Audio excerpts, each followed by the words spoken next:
Well, here it is, another cold winter day in northern Ontario. The snow is stopped.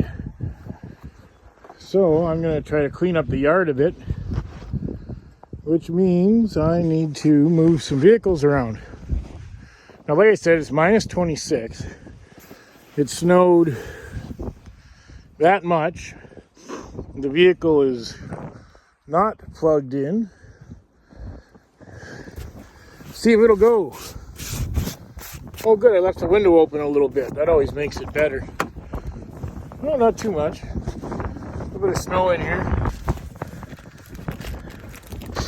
See what a Chevy Sonic does at minus 26 with minus 35 with the wind chill. There she goes. Starts up. Didn't like it, but it runs.